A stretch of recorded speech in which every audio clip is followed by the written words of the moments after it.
Been doing a series on the cross. Today is part 4. Um, Basically, the first 3 parts we were in John, taking the times when Jesus was talking about being lifted up.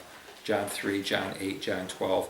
And just, again, I'm not into the series for doctrinal or theological type development. Just looking at aspects and things about the cross that sometimes get caught in all the doctrine. You know, while we're getting our doctrine right, we're missing something, I wouldn't say is more important, but as important as doctrine. Anyway, so we're looking at different things. Some of the things that we've said so far, just bringing it back around, bringing us all together again, was that the truth about God's love and His judgment we could see at the cross. Whatever anybody thought about God's really mean, He's bad and all this kind of stuff, He doesn't like us and He's going to get you, just doesn't look like that at the cross at all. Actually, that's what it looks like man's judgment is like. You know, we come against each other, we crucify each other. So the cross becomes a place of truth about man's judgment and God's judgment. It's also, according to Jesus, a place of salvation when He likens the cross to Numbers 21. As Moses lifted up the serpent in the wilderness, they were healed when they looked at the cross. So Jesus was saying, you know, looking to me on the cross will heal mankind. It will bring to mankind the wholeness that they desperately need, that they can never achieve without me. Salvation, if you would. Jesus also said the cross will be a place where you will know I am, that I am one. And we talked about that when you look at the cross, Jesus bringing in I am from Exodus, when God identified Himself as I am, Moses asked Him, and God says, you know, I've seen your pain, I've seen your suffering, I've seen what you're going through, and I've come here to do something about it. And the cross is a place where Jesus was saying to people, you'll know that I've come here to do something about it. And it becomes a very intriguing place, the cross, because you could almost, you know, Jesus said it would be the place where the Father is glorified. It would become obvious how the Father feels about you, and actually how we feel about one another. And it becomes an intriguing place, the cross, of knowing I am. Because we look at that cross and it's like, well, how, I'm guessing if any one of us were there, we would have thought it's all over. It's done. You know, all these things Jesus talked about, He's dead. He's dying on a cross. And He hasn't accomplished what we thought He would. And it would have been similar to like God showing up and saying, you know, I've seen everything and I'm here to help. It's an intriguing thing about the cross. I like to say when I see Jesus on the cross in the context of that is, He didn't say it from the cross, but it's almost like when you look at Him, He says, you know, we're all in this together. I want you to know that. I know what it's like to be unjustly criticized and abused and everything else. I know that. Take a good look at me up here. I'm innocent, but I'm up here. I know what it's like. I also know what it's like for the Father to be with me in that, and to have a comfort and an assurance about my future even in that. So I'm not going to take things upon myself. When Jesus said, when you see the cross, you'll know I am, that I do nothing of myself. And if anybody could have done anything about avoiding the cross, Jesus had like 7 opportunities. He had 7 trials. Any time along the way, that night, He went through 7 trials. Any one of them, He could have stopped the whole process immediately. It would have been a simple thing to do. But He's walking through the leading that God has given Him that's bringing Him to the cross out the other end. It's also a place of full revelation, which is what we were saying last week. What I mean by full revelation, there is no question at the cross what light is about and what dark is about. I mean, you even get the physical signs of darkness. It gets pitch black in the middle of the afternoon. You know, you get a very, very foreboding feeling. This is a very, very dark moment. Which it is. When we crucify innocent people who have done nothing, you know, but tried, that's a very dark moment. That's not God. But God's in that dark moment to bring forth light. And what Jesus was saying was that when he was talking about the enemy basically will be cast out, and I will draw all men unto me. He was saying it's going to become very clear. He had told Nicodemus, there'll be such a revelation of light, it'll expose the deeds of darkness, and some people would rather have their deeds, they'll choose darkness. Others will choose the light, they'll come to the light, they'll recognize who God is and what he's actually about, and they'll just run to him. So there's a place that happens at the cross of this revelation that if we come to the light, we become sons of light. That's consistent with John's gospel all the way through. So all of this is recorded on the last 3 messages, and we've got notes and all that. But that's a quick little synopsis of the kinds of things we've been talking about. And starting today, I want to go through the 7 sayings from the cross. Now, I know we all in here know that Jesus said stuff from the cross, but there's actually 7 different sayings. We're going to be in Luke 23. I'm just wondering, which ones, I would be really surprised if anybody knew all 7. I mean, unless it was something that was your little thing that you like to memorize. It's unusual to find anybody who would know all 7 like this, you know. But what are some of them that come to mind? Do you guys remember anything that Jesus said from the cross? Forgive them, for they know not what they do. Mm-hmm. Okay.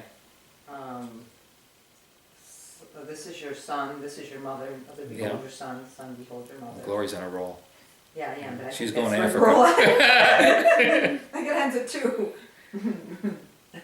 Oh, we talked to the thieves. What did you say to them? Yeah, see, today you'll be in the kingdom with me. Mm-hmm. It is finished. Yeah. Father, why hast thou forsaken me? Mm-hmm. How many is that? We're doing good. That's 5. That's Is really it the good. one, forgive them for they don't know what Yeah, they we do? did that Is it- one. I thirst. Very good. Boy, Bob, you're on a roll too. I think I'm out. One more. There's one more. It's the last one. Stop and think. Yeah, What it's was the- finished, right? No, that was the second last one. Remember the last thing was that he said? I'll be back. Yeah, I'll be back. Close. Oh, no. Oh, I know what it is. But- You all know what it is. It's just that it kind of, Left the mind. yeah. It's where he actually says, Father, into your hands I Yes, give. yes. Everybody knew that. Yeah. Everybody- And I get that. But there's 7 sayings, and I don't think that they're to be approached in terms of, isn't that interesting? Let's say, I think that each one is worth actually taking a look at. It was not the kind of place where you're going to waste words. And Jesus, he never did waste his words, quite frankly, but the cross of all places is his last sermon, basically, if you think of it that way. This is it. These are the last 7 things he has to say before he literally gives up the ghost and dies on the cross.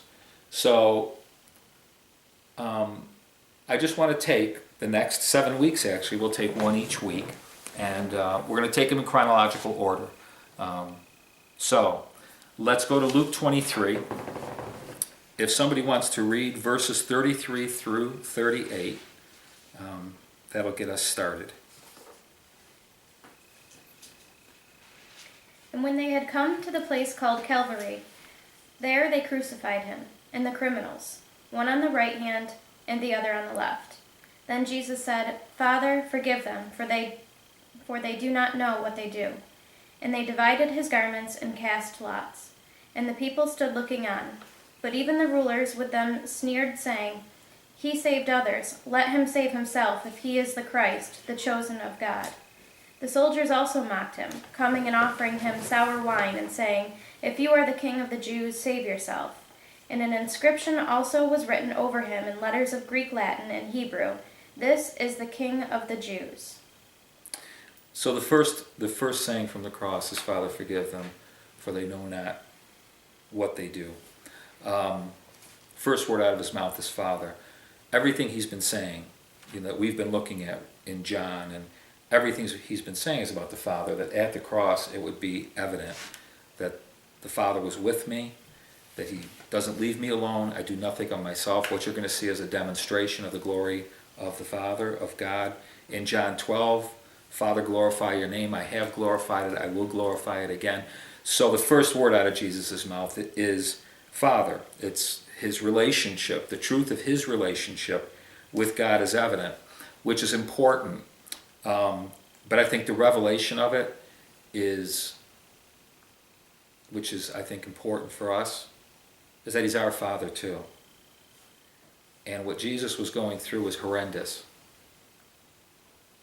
But you sense something about his relationship with the Father in the situation he was in, that he's saying, and you can have this relationship too. Life is not a bowl of cherries. It's a bowl of pits, quite frankly, in a lot of ways. But I want you to know that the relationship I have in the darkest moment of my entire life on a cross, you can have that relationship too. I want you to know that. Because as he's on the cross, he's glorifying the Father as he said he would. So he's giving us a revelation of the relationship that is available for all of us. But what it is, essentially, we know is a prayer. We can hear that it's actually a prayer. And it's a prayer for the people that were there, that were involved in the crucifixion. He's praying for them to be forgiven. But he's also from the cross, and we're going to read some other scriptures here, he's also for the cross making a declaration that forgiveness is available for all of mankind. It's not just at that moment the people that were around the cross. He's making a statement, quite frankly. Every one of us in this room, every person we know, every person that's ever lived really doesn't get it. The word know that he uses from the cross, they don't know what they're doing. It's a word for like they don't see it. They don't get it. It's like saying they're blind. Now I know we've all shared like the gospel in a variety of different ways, and you look like a people they're looking back at you like a deer in the headlights, that expression. It's a bit like that. And you know, you're standing there listening, and you're going, they're not getting it. You know they're not getting it. They're not getting what you're saying to them. It's going like right by them like a fright. That's what Jesus is saying. You know what's happening here? Father, forgive them, because they really don't get it. It's as simple. They don't see it. They don't see what's going on here. It kind of flies in the face. I mean, us in our parenting,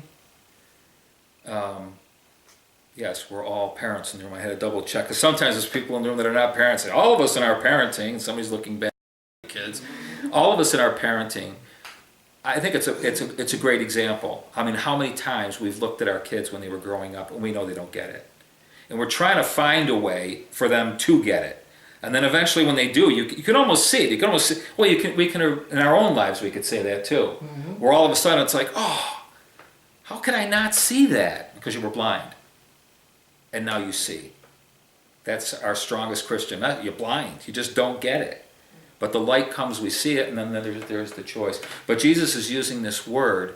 And I guess it's why I take an affront to the real heavy kind of approach to presenting God and he's going to get you and all that. It just doesn't line up with the cross, where he's looking at us.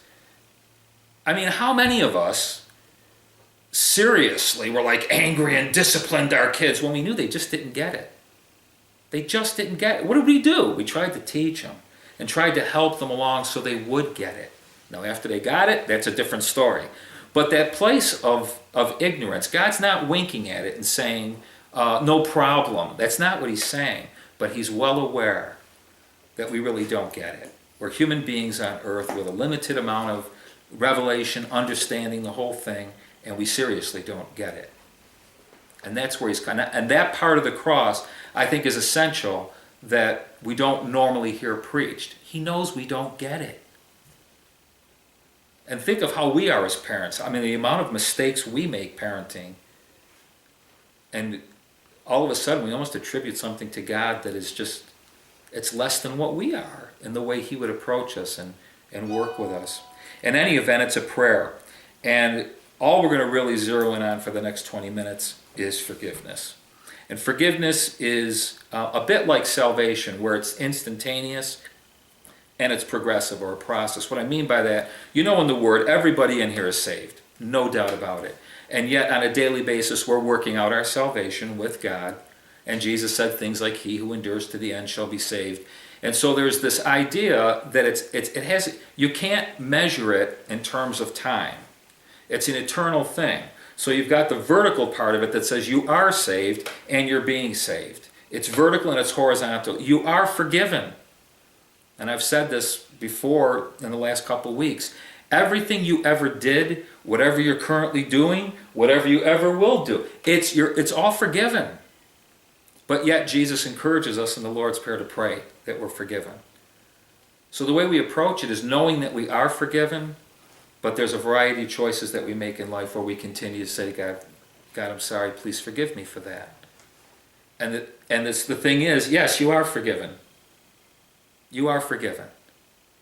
And I'm glad that you approached me to ask me to actually enforce the forgiveness that's available to you. It's very simple. My son paid the price on that cross so you would be forgiven. He prayed for your forgiveness on that cross, that all of us would be forgiven. We need to be, because we don't know what we're doing. We really don't know. I mean, Carol and I have talked about this over the years. Some people say, well, if I had to do over, I wouldn't do anything differently. God bless those people. I got to be honest with you. I look back, and I don't second guess myself. I don't think of it that way. But there's a lot of things I would have done differently, particularly as a parent and as a husband, I think, more than anything. There's a lot of things I would have done differently, because now I know. I see it. I didn't see it at the time, but now I do. And so looking at this, Jesus is talking about, Father, forgive them.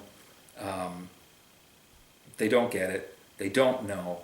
And forgiveness, the whole thing about forgiveness is it's all made possible at the cross.